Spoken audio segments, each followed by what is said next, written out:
तहसील समोरील चालू असलेल्या उपोषणाच्या मागण्यांच्या संदर्भात मनमाड नगर हायवे राहुरी फॅक्टरी या ठिकाणी 30 मे 2025 रोजी तपास अधिकारी यांच्या निषेधार्थ रस्ता रोको आंदोलन करण्यात येणार आहे।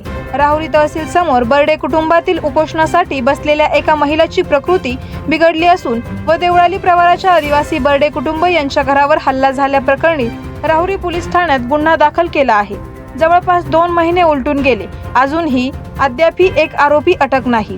आरोपींना कायद्याचा धाक राहिलेला नाही। राजरोसपणे आरोपी फिरताना दिसत आहे। पीडित कुटुंबावर हल्ला करण्याची शक्यता नाकारता येत नाही व त्या आरोपींवर गंभीर स्वरूपाचे गुन्हे दाखल करण्यात आलेले असूनही तपासी अधिकारी व पोलीस उपविभागीय अधिकारी राजकीय दबावाखाली असून जनतेसमोर पोलीस प्रशासन व कायदा सुव्यवस्था याबाबत प्रश्नचिन्ह निर्माण झालं असे दिसून येत आहे। सदर घटनेची तीव्रता आतापर्यंत दिलेल्या निवेदनात नमूद केली आहे।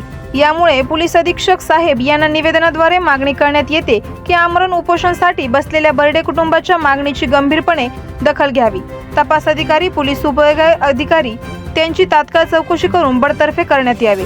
पीडित कुटुंबाचे पुनर्वसन करण्यात यावे। या मागणीसाठी उपोषणाला पाठिंबा देण्यासाठी या विषयानुसार 30 मे 2025 रोजी राहुरी फॅक्टरी येथे रस्ता रोको आंदोलन करणार आहे, असा इशारा सामाजिक कार्यकर्ते कुमार भिंगारे, जयेश माळी, नाना बर्डे, गीताराम बर्डे, संभा साळवे, कान्हा बर्डे, सतीश डोळस यांनी दिला आहे।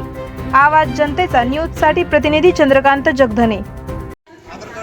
आज राहुरी तहसील आणि राहुरी पोलीस स्टेशनला सुरू असलेल्या आमरण उपोषणाच्या संदर्भामध्ये त्या उपोषणाला समर्थनार्थ दिनांक 30/5/2025 रोजी आम्ही राहुरी फॅक्टरी या ठिकाणं रस्ता रोको करण्याच्या संदर्भात निवेदन सादर दिलेले आहे। या निवेदनाची मुख्य मागणी अशी आहे की आमरण उपोषण करणाऱ्या माणसांच्या घटनेची गंभीरपणे दखल घ्यावी, तसेच जे DYSP आहेत, तपास अधिकारी DYSP या सगळ्या तपासामध्ये हलगर्जीपणा करत आहेत, म्हणून DYSPंना तात्काळ बडतर्फ करण्यात यावं।